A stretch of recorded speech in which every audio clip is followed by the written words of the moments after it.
G'day friends, welcome to WHIMSYWEEN Stacked Bumpkins. That's the prompt for today. I've got my little moleskin Japanese album here.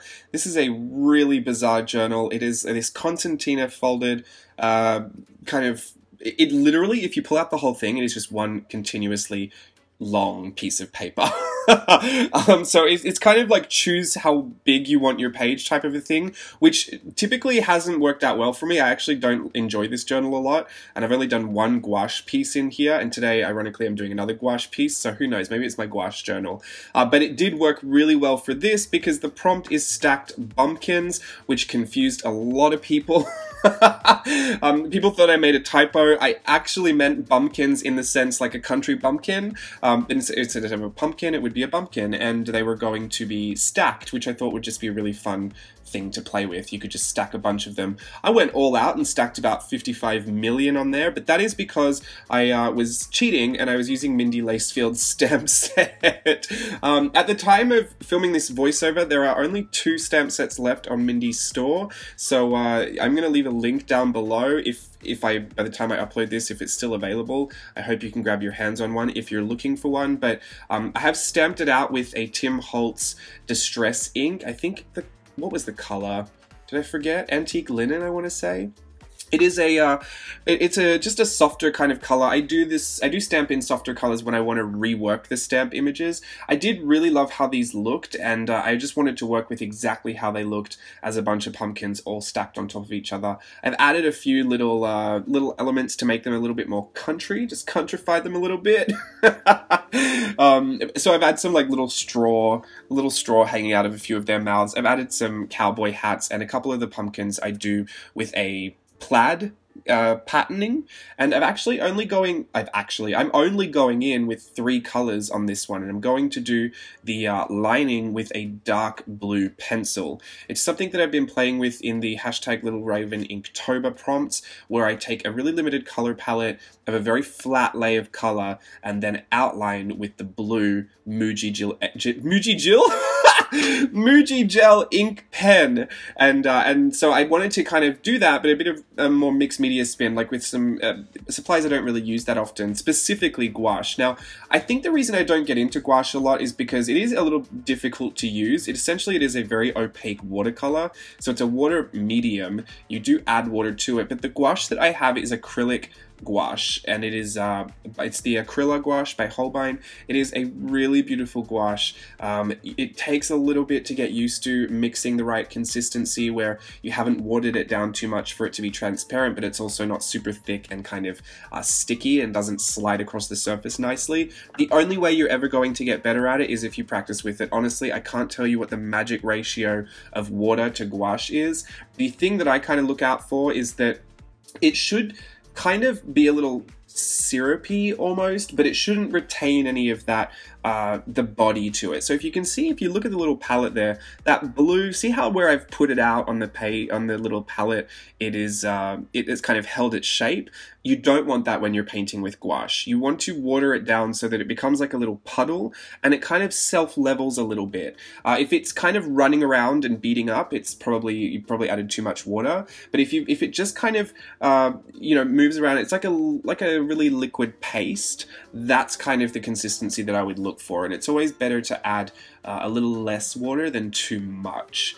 And so yeah, it's just a super opaque watercolor, and I think there are really great reasons for using gouache. Typically, gouache can be reactivated with water, and so you want to be careful with layering, but the acrylic gouache is actually infused with like acrylic polymer kind of a thing. I don't know, I'm not a chemist. The point of it being is that it's a hybrid between an acrylic paint and a watercolor, so it will dry down completely like flat and solid. You won't be able to reactivate it with water, which makes it amazing for layering.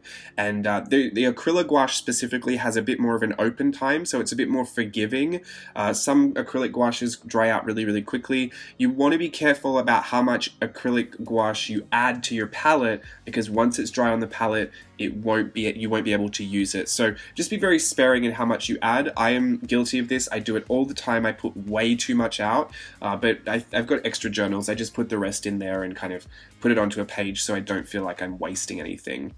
So either way, I have gone up and I've kind of alternated the 3 colors all the way up those pumpkins. So I've gone blue, yellow, pink, blue, yellow, pink, blue, yellow, pink, and then I've tried to take one of the other colors to add whatever specific extra it might have. So if it's a blue pumpkin like I'm working on now, I'll add a yellow hat. Down below it was a yellow pumpkin, so I'll add a pink hat. And if it's a, you know what I mean? So I just kind of contrast that. One of the pink pumpkins there has like a blue headpiece.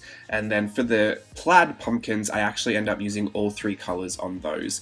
I think having a tricolor palette is always a great way to bring harmony to a piece, even if it's super outrageous and there's a lot going on.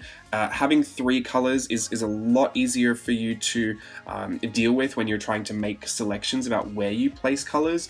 Obviously, having 2, it might be a little bit easier, but it's sometimes harder to discern between where one part of your illustration finishes and where one part starts. I think 3 is just the magic number for that, and I think 3 works for a lot of different things in life. The rule of 3s, right? It pops up everywhere, and I think especially in choosing a color palette, I think 3 will always kind of do you well. So going in with a polychromos pencil here, this is a beautiful pencil. When you're layering over acrylic paint, or you know, gouache in particular is really great to do with mixed media because it is very matte. So it's easy to work on top of with your gel pens or your markers or your pencils specifically, even pastels. You can get a lot going on top of gouache because it's very flat. The thing that I have noticed though is that even with this pencil, it is quite a dark blue. It will appear a little lighter on top of the gouache as opposed to when it's laid straight onto the paper. Now, I don't know if I honestly, I couldn't tell you why that happens. There might be someone in the comments below that might be able to shed light on that for you. So I would recommend that if you're going to do some colored lining on top of your gouache, that you would choose a color a little bit darker than the one you want to end up with, because it will kind of lighten up a little bit. And I'm just going to outline the whole thing, keeping a very simple look for it. I considered doing a background for this whole thing, but to be honest, I was so happy with how they just looked stacked up there. I imagine they would make a really fantastic washi tape. To me, it just looked like a washi tape ready to go. But they are Mindy stamps, so so that is something that Mindy could do if Mindy wanted to do that. I was just more than happy to play. Oh, I should say, not sponsored either. Hashtag not sponsored. I was actually ordering a bunch of stickers from Mindy to decorate my planner on my hashtag sticker buying binge. Love a good sticker. If you have a store, if you have an Etsy store with some cute stickers, please let me know. And I'm talking like cute stickers that are stickers that I can't find everywhere, because I'm being a little bit more selective about stickers these days now that I tend to collect a lot. So not any like resold stickers from the dollar store or something. I'm talking like if you got some of your art on stickers, I would love to put that in my journal and my planner. So please link your shop down below. Feel free, plug that store. I'd love to go and check out those stickers. Actually, another beautiful stickers that I got was from April. On Instagram, she's known as Moonlight Cabin, and she also has a store account called Moonlight Cabin Shop on Instagram. I'll leave that Etsy store down below as well, because I have some beautiful stickers in my planner from April. And yeah, but sorry, I got so off track. I was ordering stickers, and I actually didn't order this stamp set. Mindy just threw it in there and said that I might like to play with it. So I was super thankful for that, and thank you again, Mindy. That was very, very generous, and it came in more handy than you would realize. I do feel like I kind of cheated a little bit, but you know what? At the end of the day, I am just like everybody else. Like, I still like to use everybody else's stuff. Even though I make my own stamp sets, that doesn't mean I want to sit down and use them all the time or demo with them all the time. I know that there's a good reason to doing that stuff, and of course, like, I'll always plug my shop, and I'll always, like, do a little tutorial and mention a stamp set. Like, I'm shameless about the way that I go about marketing, but I just don't think, like, it's not fun for me to only use my things all the time. So whenever I get to watch other people's tutorials and try their techniques, whenever I get to use their products or have their stickers and their art all through my journals, I actually really, really like that. I see it as some big collaboration that we actually weren't in the same place for. So I I actually really enjoyed this, and I'm kind of not upset at all that I used Mindy stamps for these. I didn't want to draw them, and these were the perfect stamps. I couldn't have... I just think they're so cute, and I would have ended up trying to recreate them in a drawing anyway, so why not just cheat and stamp them out? The best thing about gouache too, I will mention this, it is very opaque and very flat and very matte, but the opacity is something to really get into if you love a bit of Copic marker drawing. It's almost like the paint version of Copic markers because it is super flat, and this looks really great. Gouache looks really great with really simple illustration styles. It is a beautiful look, and it is something that a lot of people do struggle with, so I think we're all in that together. We can all feel good about that. Even very accomplished artists still struggle with gouache. It is just, I don't know, it's a bit of a different beast, and I really like it. And if you do water it down a lot, it does function a lot like watercolor. So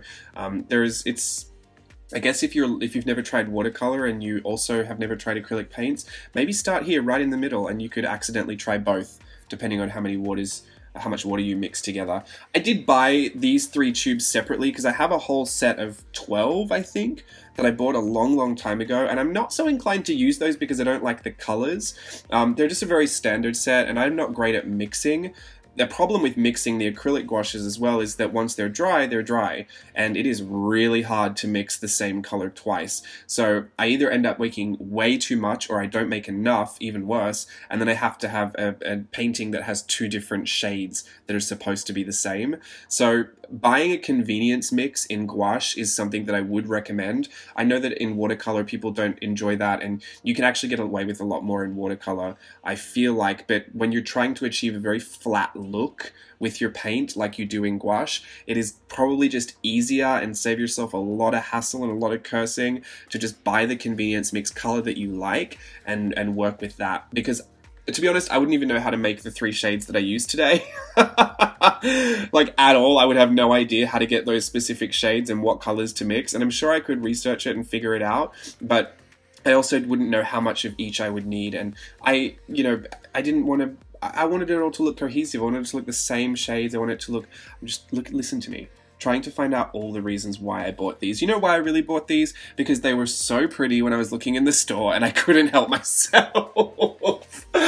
Just trying to come up with the most roundabout way of saying I was completely enabled at the Blick store. It's a really great store. I really enjoy it. And they were doing some promo too where if you bought 6 loose items, you got them at a special price. So I had to find a reason to buy 6 loose items. I got some pencils, I got a Neocolor 2 crayon. What else did I get? I think that's all I got. Oh, I got some Copic markers as well. I got more than 6. I went in there to have a look, and $100 later I was like, oh, well done.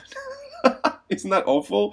I know I'm not the only one though, so I think the best thing is you have to remember this is a business, so I get to write all of that off on tax. It's just like buying Post-its for your office, I guess. Although I'm sure I enjoy buying my office supplies a lot more than most people enjoy buying theirs. I'm very lucky. Please don't think I take that for granted for 1 minute, because I do not.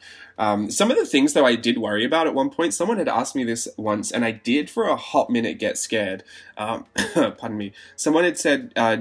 is the luster of being excited for art supplies, like how much you get excited for them and saving up and buying them and appreciating them, does that wear off when you know you're allowed to just go out and get anything, or if people send you a lot of stuff? And there was a moment there where I had to take a pause and I thought, what if I lose that passion for it? What if it's just all given to me and it's not as exciting anymore? Because there is something to be said for, you know, saving your money and going without and like really waiting for something and being patient. Like all of that builds this anticipation, this excitement for what you're about to get. And now having it be so accessible, like, did I feel any differently? I'll tell you right now, at this point, no, I do not feel any differently about it. I still love all of those art supplies. And whether I purchase them or get sent them, it is still the same rush of excitement. The only issue I find is that I just don't have enough time in the day to try absolutely everything, and that is a real problem. I'm currently working on trying to figure out how to live without sleep so I can just be creating 24/7. I just really like it. It just makes me feel good. Using anything and everything, playing, I just love it. in these months where I'm doing so much of it, it's that Maya Angelou quote, right? You never lose creativity. The more you use, the more you have.